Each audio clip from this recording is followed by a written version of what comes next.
Welcome to The Explainer. Today, we are diving into one of the world's most profound spiritual texts, the Bhagavad Gita. Now, this is a conversation that happened thousands of years ago, but believe me, its lessons on how to live a meaningful life, they feel more relevant now than ever.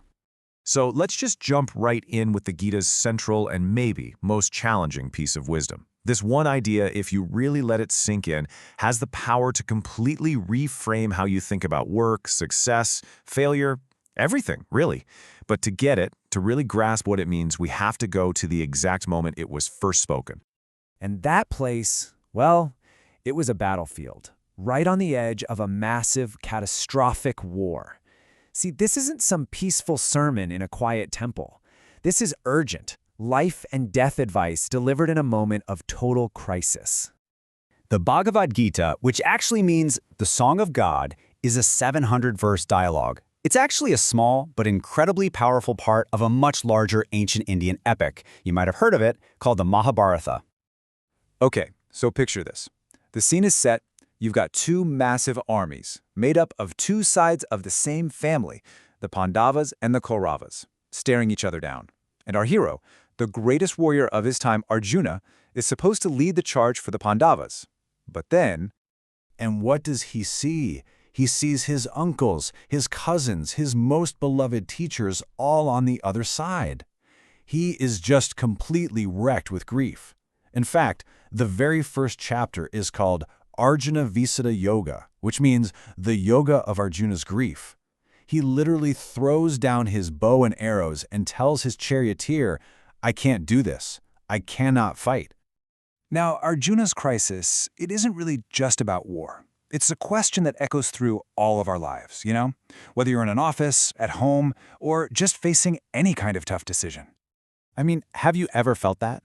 Just torn between what you feel you have to do and what your heart, your gut, is telling you is right? That feeling right there? That is the universal human dilemma at the very core of the Bhagavad Gita, and it's what sets the stage for all the wisdom that's about to unfold. So in this moment of just absolute despair, Arjuna turns to his charioteer for help. But here's the thing, his charioteer is no ordinary driver. It is Lord Krishna, the divine in human form. And their conversation, right there, sandwiched between two ready-to-fight armies, becomes the Bhagavad Gita. So Krishna starts not with a command, but with this amazing metaphor for mastering yourself. Think of it like this. Your body is a chariot. The 5 horses pulling it are your senses, always trying to drag you off toward distractions. The reins are your mind. If they're loose, those horses will run wild. The charioteer holding the reins, that's your intellect, your wisdom. It has to guide the mind. And you're the passenger inside, the true self. The point is, to figure out where to go, you first have to get your own chariot under control. Okay, so once you get a handle on that inner chariot, the question is, how do you drive it? How do you act in the world? Krishna doesn't just give Arjuna a pep talk. He offers a totally revolutionary way to approach life itself.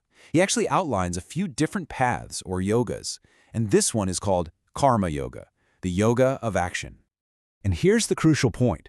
You have a right to your work, but you have no right to the fruits of that work. Think about it like a musician. They can control how well they practice, the dedication they bring to every single note, but can they control whether the audience claps at the end? Nope. Karma Yoga is about pouring your entire being into playing beautifully, right now, completely detached from whether you get applause. It's about finding that state of flow, where the action itself is the real reward. This verse right here, this is the heart of Karma Yoga. It's a call to act with everything you've got, with total excellence, but without being motivated by praise or money or even by the fear of failing. And check out that last part, nor let thy attachment be to inaction. You can't just quit because you're scared of the outcome. That's a form of attachment too. Krishna makes this distinction so clear. When you're driven by results, your mind is always in the future, right?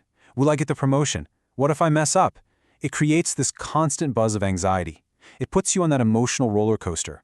But when you perform your action as a duty, with your full attention on the present moment, you find this incredible inner peace. You're stable, no matter what happens next. And this just nails the goal perfectly. See, yoga here means union. It means balance. It's the ability to stay steady, to treat success and failure with the exact same calm, even mind. That right there is true freedom. But hold on. This selfless action isn't about just blindly doing your duty through gritted teeth. Krishna is very clear that it has to be supported by a deep understanding of reality. It has to be guided by wisdom. So Krishna shows how these two paths are like two sides of the same coin. On one side, you have Sankhya Yoga, the path of knowledge. This is the why. It's about understanding that your true, unchanging self is totally separate from the temporary, material world. And on the other side, you have Karma Yoga, the how. This is about taking that wisdom and actually living it, applying it through selfless action. One is the theory, the other is the practice. Now, to help us act with this kind of wisdom, the Gita gives us this fascinating model of reality, the three gunas. Think of them as three kinds of energy that influence everything. Tamas is like a heavy fog. It's inertia, laziness, and confusion. Rajas is like a restless fire that's passion, ambition, and just frantic activity. And then there's sattva, which is like clear sunlight. It represents balance, harmony, and clarity. A true karma yogi learns to see these forces at play and consciously chooses actions that come from that clear, sattvic place. So, after this incredibly intense conversation between a warrior and God on a battlefield, what is the big takeaway for us, right here, right now? The ultimate message is that you do not have to run away from your life to find peace. You don't have to become a hermit. The real invitation is to change your relationship to your life. The real battle isn't out there on some field. It's right inside your own mind. And freedom, it comes from that internal shift, from changing not what you do, but how you do it. And so the Gita leaves us with this powerful, very personal challenge. It asks you to look at your job, your relationships, your biggest goals, and ask yourself this one transformative question. If you could act with your whole heart, totally free from the anxiety of the outcome, what would you do differently? Now that's a question that can change everything.